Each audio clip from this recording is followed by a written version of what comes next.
What is up mga kapulutan? For today's video, mag-staycation tayo dito sa San Juan, La Union. Kakain din tayo ng mga mura and masasarap na pagkain. Alright.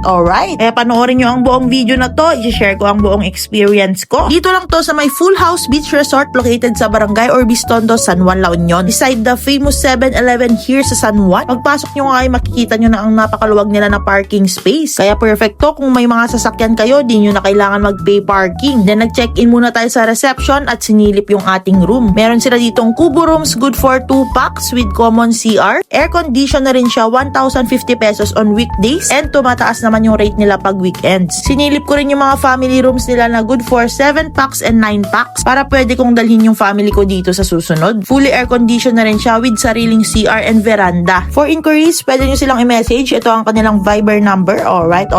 After ma-check yung mga rooms, dumiretso na tayo sa kanilang resto bar with beach front view na pwede kayong mag-barbecue. Pwede kayong mag-chill, umorder ng ice cold beer while enjoying the view. Alright.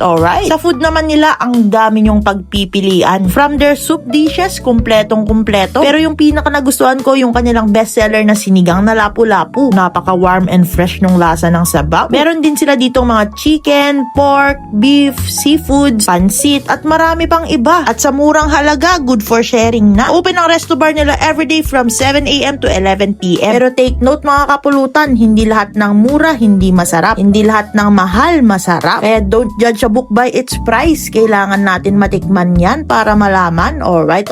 Legit naman talaga na sa murang halaga, masarap ang timpla nila at marami pa ang serving. Siyempre, meron din silang mga pulutan gaya nitong chicharon bulaklak na pag natikman, ikaw ay mapapawaw. At yung kanilang pork sisig na malasang malasa, di masyadong mataba kaya di nakakaumay. Pigaan mo ng kalamansi, extra rice ka dito malala mga kapulutan. Kaya ano pang nintay mo pulutan ng ina mo, tikman mo na lahat yan. Inuna ko na din tong paborito kong bagnet kare-kare at sinunod ko tong beef broccoli. Grabe, sa sobrang dami, di ko na alam yung pupulutin ko pero titikman ko lahat to. Nagustuhan ko rin itong sweet and sour lapu-lapu nila. Sharp and slightly sweet yung lasa niya. Savory, delicate and soft din yung fish. Siguradong mapapa-alright ka. Tagal ko ang cravings ang lapu-lapu, dito ko lang pala matitikman to. Must try din yung kanilang bangus sisig. Pag natikman nyo to, makakalimutan nyo yung pangalan ng yung biyenan. Ito pala yung menu nila mga kapulutan. Tignan nyo naman yung prices nyan. Sentro sila ng San Juan, La Union at ganyan yung presyo. Tapos kumpletong-kumpleto from their parking, accommodation and resto. Kaya kung nagbabala kayong pumunta ng LU, naghahanap kayo ng place to stay, where to eat, dito na kayo magpunta. Feel